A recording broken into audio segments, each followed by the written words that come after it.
Two armed carjackings in Towson and Roland Park within hours, possibly involving the same suspect. One woman's jarring account of her confrontation in a story you're seeing first on Fox. Lawmakers will hold a third juvenile justice hearing this week in Annapolis, but some argue stronger action is required now, why some residents say the state isn't hearing their concerns. A new round of attacks by Israel in Gaza, bringing about new warnings from the U.S. I'm Christine Frizzell with those developments, plus new evidence of major intelligence failures by top Israeli officials. Live from WBFF in Baltimore, this is Fox 45 News at 10. Good evening, everybody. I'm Mary Bubala, Fox 45 News, looking into a potential armed carjacking spree as a woman says she was cornered in Roland Park Saturday morning. I just felt like I was a sitting duck, and I stopped in the parking lot for a second, and I saw out of the corner of my eye them coming back down Roland. I don't think they saw me. We are also learning the same suspect may have carjacked another woman just down Charles Street, not far away, at the Starbucks parking lot a few hours later. Fox 45's Vincent Hill joins us live with a search for a suspect in a story you're seeing first on Fox. Vincent? Yeah, Mary, that woman you just heard from was able to get away and pull into this Marathon parking lot here on Falls Road to call police. And she says the events of that night reminding her of something that happened years ago. This Baltimore woman, not wanting to show her face, reliving the horrifying moments of Saturday morning, just before 2 o'clock, when a car that was following her suddenly tried to make her a target. They sped in front of my car and kind of angled it, and the passenger exited the car quickly, sprinted up to my driver's side, and pointed a gun at my head and said to exit the vehicle. But she was determined not to become Baltimore's latest carjacking victim. I put the car in reverse and reversed basically as fast as I possibly could. She was able to get away from the armed suspect, but it wasn't over yet. He said the suspect came back. She's passing Linhurst. The suspect tried to box her in again. I drove around them and kind of nicked their car a little bit. The damage visible on her car. She gave police this suspect description. And they were kind of tall, very thin. They looked to be maybe about 19. They were wearing a ski mask, but there were still kind of large patches around their eyes and mouth. And this vehicle description. It was a white BMW sedan. Just a few hours later at this Starbucks in Towson around 7:30. We had a carjacking at the Starbucks, 6225 Charles Street. Another woman face to face with an armed suspect. His description. Vehicle was taken by a black male, 6 feet, displayed a black weapon. I don't type. A similar suspect description and a similar suspect vehicle description. He arrived in a white BMW. There was a black female in the rear seat. A white BMW. He got away in the victim's SUV, and the female in the white BMW sped off towards Baltimore City. Last week at Mount Washington Pediatric Hospital, about 3 miles away. Type of carjacking, 1708 West Rogers, 1708 West Rogers on the parking lot. 2 employees carjacked within 24 hours. The suspect description. Number 1, adult male and female.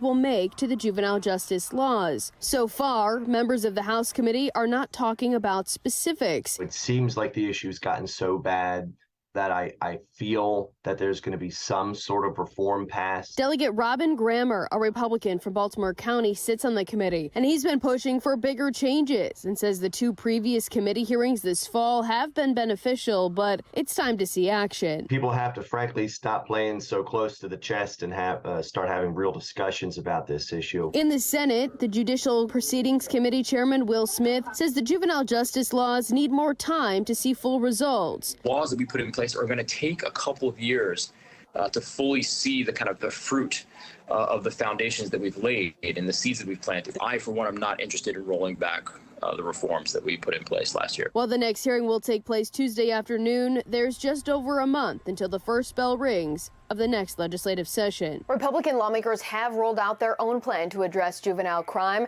and Governor Wes Moore says he too will unveil his version, but so far the public hasn't seen it. In the newsroom, Mackenzie Frost, Fox 45 News.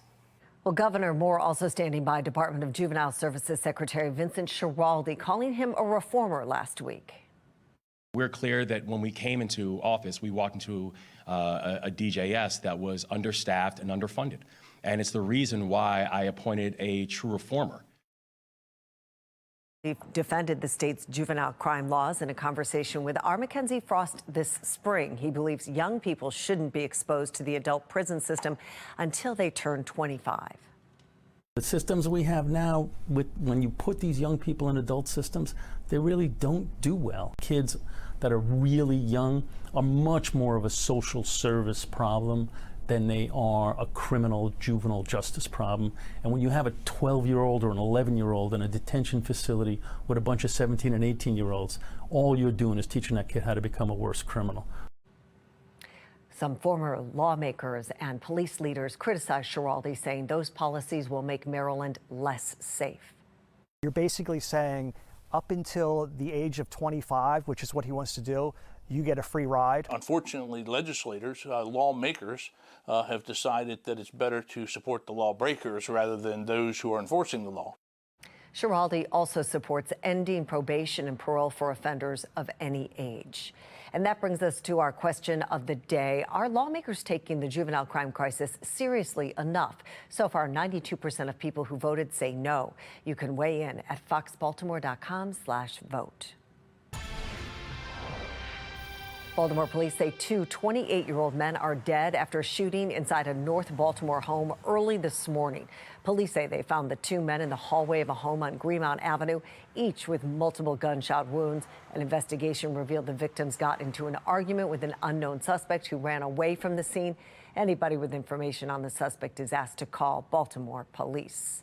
Police are also continuing to investigate shots fired last night at Harbor East Cinemas downtown. Police say somebody pulled the trigger inside one of the theaters. No one was injured, luckily. One of the moviegoers sharing the tense moments inside. The movie had just ended and the lights came up and security just ran in and said, "There's been a shooting, everyone get out." And we were like, what's going on? What's happening? And so we just started shuffling out as best as we could. It was a sold out show. And so we just shuffled out as best as we could. And in the lobby, there was security everywhere and kind of just chaos. Well, what led up to the shooting still under investigation tonight. We'll keep you updated as we learn more. Howard County police say 10 people are hospitalized tonight after a crash along Route 29 between Ellicott City and Columbia. The woman driving the car that caused the crash is in critical condition, while 9 others have minor injuries. What prompted the crash still under investigation. Coming up, Senate candidates ramping up their messages at a forum in Prince George's County, how they're trying to win a key demographic vote. And we're in for cooler temperatures tonight. We'll drop to the 40s and some spots even the 30s. But tomorrow, not too bad, mild and close to average. I'll let you know what to expect for the upcoming week in my Weather Authority forecast.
The race for Maryland's open Senate seat in 2024 is taking shape as 3 Democratic candidates appeared at a forum put on by the Latino Democrats of Prince George's County this weekend.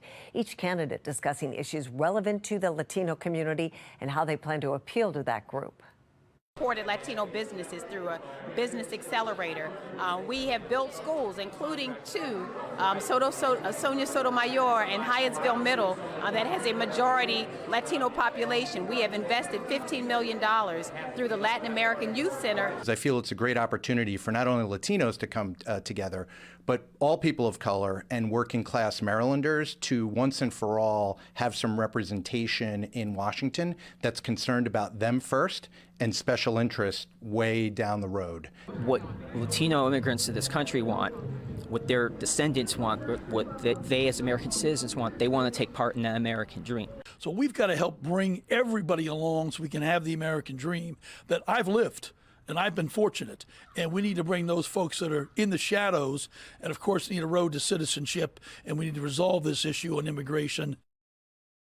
Well, Fox 45 News is your headquarters for the 2024 election season as state and local races start to heat up. You can find all of our election coverage online right now at foxbaltimore.com. Israel says it has expanded its ground operations to every part of the Gaza Strip as we're into a 3rd day of fighting since the temporary truce expired. The IDF says it has killed a Hamas commander in an airstrike, claiming it will continue forcefully striking anywhere it sees a threat.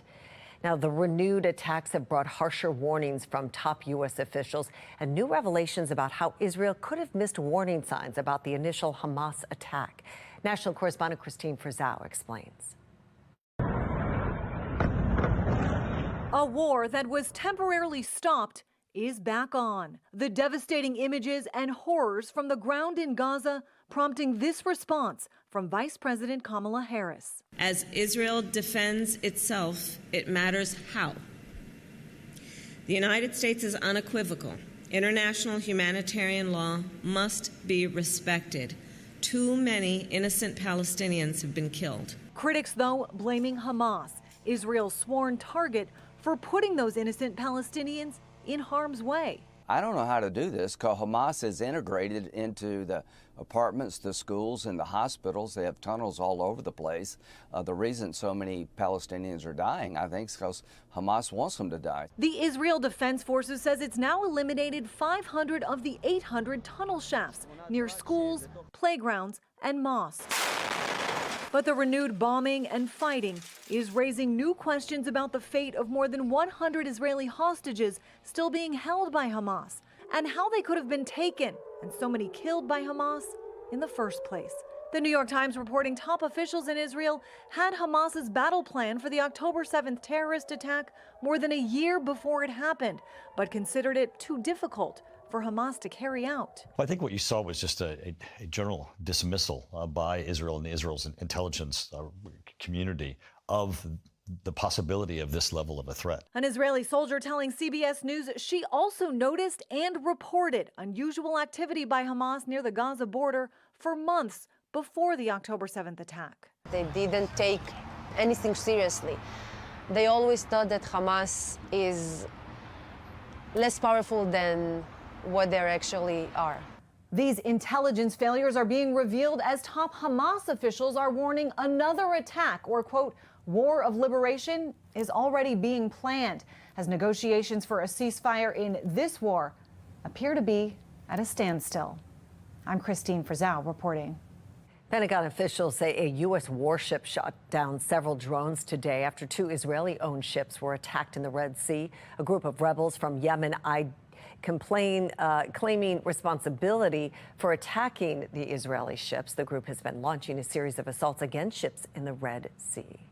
We will continue to follow the ongoing conflict in the Middle East in the coming days. You can find all of our previous reporting on the war right now at foxbaltimore.com. Well, it was a little bit of a gloomy day. We had that fog last into really the late afternoon and the evening, but now much better outside. Visibility a little bit higher and overnight continuing to see clearing conditions. It's mostly cloudy with temperatures around 53 over Baltimore. Winds at this time light out of the south-southwest and around the rest of the state. Pretty mild for this hour. We're mainly seeing the 40s and the 50s and not much of a drop in those temperatures tonight. We'll stay nice and quiet and clear. The rain has moved out, but we are keeping watch on New England as they deal with an active pattern. Notice the rain and the snow there. All of that winter weather stays away from us and will stay mostly dry over the next couple days. First overnight, our temperatures drop to the upper 30s and the low 40s. You'll want a jacket as you head outside in the morning, but the afternoon looks fairly mild with temperatures close to average. 53 for the high. Then we're looking at a falling trend, 49 on Tuesday, and on Wednesday, temperatures only in the mid-40s, well below average for this time of year. On the future scan, you'll notice we have a brief clearing. We'll wake up tomorrow morning to partly cloudy skies. Then by the afternoon, more clouds move in. High temperatures, though, reaching the low 50s, and that's around average for this time of year. We'll start Tuesday with nice and dry weather and more clouds. Then into the afternoon, mostly dry. But it's Tuesday night when we have the chance for a few spotty showers and possibly some areas of wet roads for Wednesday morning. However, the day will be mostly dry. We'll stay nice and dry through the end of the work week, but then as we head into the weekend, those rain chances will increase and you will need the umbrellas. 42 for the low temperature with gradual clearing. Winds will be out of the west around 5 to 10 miles per hour. This is followed by highs around 53 with mostly cloudy skies, so expect those lingering clouds throughout the day. But if you plan on hanging up the Christmas decorations or getting the Christmas tree, it should be a good day to do that. Temperatures drop on Tuesday, 49 for the high. We're only looking at the mid-40s on Wednesday. Then we're back to the upper 40s on Thursday. Temperatures will continue to rise after that. 56 on Friday, and a really nice day on Saturday, 59 for the high temperature, and that's above average for this time of year. As we finish out the weekend, we do have our next chance for showers on Sunday. High temperatures will be in the upper 50s. Back to you. Jasmine, thank you. Well, as we enter the winter months, doctors say respiratory illnesses are surging, particularly in children. Health officials are calling it a triple-demic with an increase in COVID, flu, and RSV cases. COVID is still the respiratory virus that is putting the most number of folks in the hospital and taking their lives. So it's about 15,000 people in the hospital for COVID and about 1,000 people dying per week across the country related to COVID. About 38% of adults and children have been vaccinated for flu. There's no reason to believe that we're going to have a worse flu season than what we've seen in past years. Health officials are also looking into reports of pneumonia outbreaks in children in Ohio and Massachusetts, but don't currently believe it's a major cause for concern. The streets were alive this afternoon in Hamden. Still ahead, the sights and sounds from the mayor's Christmas parade.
The Mayor's Christmas Parade celebrating 50 years in style with the Morgan State Magnificent Marching Machine. Thousands of people came out to watch in Hamden as groups from across the city put on performances. Of course, Santa made his appearance at the end of the parade. And our own Tom Rogers and meteorologist Justin Chambers were part of it as well, showing some love to the crowd in the FOX45 news car. Always a good time. Thank you to everybody who comes out to wave at us. It's so much fun. Well, Mayor Scott sharing these photos from the parade celebrating with the Mervo High School football team who just took home the state title on Saturday. Congratulations to Mervo. Bel Air also getting into the holiday spirit. These videos were sent in via Chime In showing the 33rd annual Christmas parade there, and you can see the Falston Marching Band rocking their Santa hats as hundreds of people line the streets to kick off the holiday season. And we want to see how you're ringing in the holiday spirit. Send us your favorite holiday photos and videos through the Chime In app at foxbaltimore.com or the WBFF app. Coming up, transgender rights have been at the center of political discussions in recent years. Coming up, Full Measure investigates why the conversation is continuing to grow.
Transgender issues in the U.S. have grown in recent years, grabbing headlines and political funding priorities. Some argue there's an invisible hand making that happen. Full Measure Cheryl Atkinson reports on the interest groups behind transgender lobbies.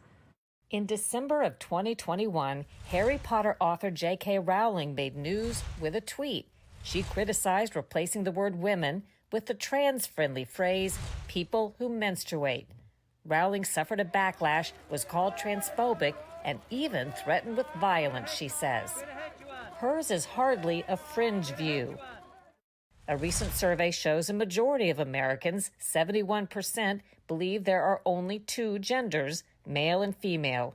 But expressing that has become increasingly forbidden. How such a small slice of America, or what was a very small slice of America, could take front and center stage in education and media and politics over a pretty short period of time is an interesting question. Yeah, it's curious. Gregory Angelo, a gay man, is president of the New Tolerance Campaign, a group fighting what he calls intolerance double standards. People who think that this is a grassroots movement that is giving rise to the transgender culture in the United States do not understand that this is more of a top-down dynamic that is at play, where you have really just a handful of organizations and LGBT advocacy organizations that are driving the agenda. But because they have such sway and such money, they're influencing everything from schools to politicians to corporate America. This is not something that's happening on its own. This is orchestrated. This is deliberate. Pedro Gonzalez is an independent journalist. He conducted an investigation to get to the bottom of the sudden explosion in trans ideology. So tell me what you've learned about the big forces behind the funding. Yeah, so I think you can broadly name three, which is pharmaceutical companies, liberal billionaires, and ultimately, I think to a growing extent, the taxpayer. The money from a handful of sources seeds thousands of groups, reaching into policies and practices in government and education, and at corporations, universities, doctors' associations, hospitals, insurance companies, media outlets, journalism groups, and more. Funding for transgender causes continues to hit new highs each year. By one analysis, the top 10 foundations that give the most made up 55% of the funding. In the end, the explosion in transgender influence on society and politics can largely be traced to a handful of powerful interests. It is a really well-financed and immensely powerful movement that is just totally disproportionate for the population that it represents. This past week, advocates filed suit on behalf of two girls, including a 10-year-old, who were getting treatment to block puberty or suppress their female traits. They're suing University of Missouri Healthcare, which stopped treating children after the state banned certain medical procedures for minors. For Full Measure, I'm Cheryl Atkinson.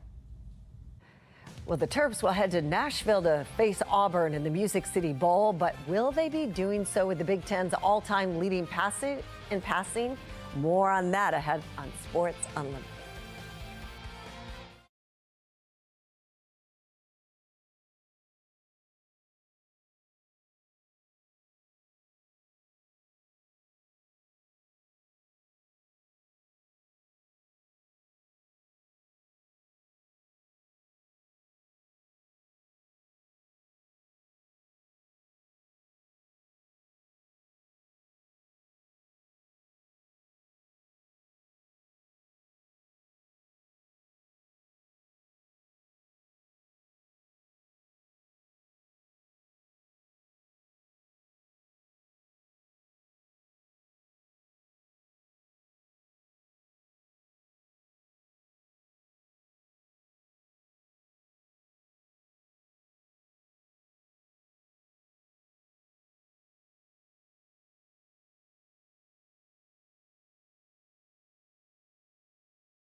That's all for the news at 10. I'm Mary Bubala. Thanks so much for watching. Morgan Adset and Rocco DeSangro join us now with Sports Unlimited. Morgan and Rocco. Thanks, Mary. Coming up tonight on Sports Unlimited, the Ravens drop in AFC standings on their bye week, but it's not that serious. We break down all things post-bye for the Ravens. And Maryland gets one more. The Terps are bowl-bound for their third time under Michael Locksley. Yeah, they're heading to Nashville to get an SEC opponent they haven't played in 40 years. The date, time, opponent coming up, and if starting quarterback Talia Tagovailoa plans to play. The Elite One back under center for an NFL team. Oddly enough, it's the Ravens' AFC North rival. Does Joe Flacco still got it? You be the judge. And college football playoff is set. How the committee probably got it right, but there's still a whole lot of wrong. Sports Unlimited starts after this.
What's going on, everyone? Welcome into Sports Unlimited. She's Morgan Adset. I'm Rocco DeSangro. The Terps have one more, and the Ravens are idle this week. Yeah, it's weird. The Ravens are off on their bye week for 13, and while they didn't play, they drop in overall AFC standings. More on that, but first, Maryland's bowl-bound for the 30th time in program history.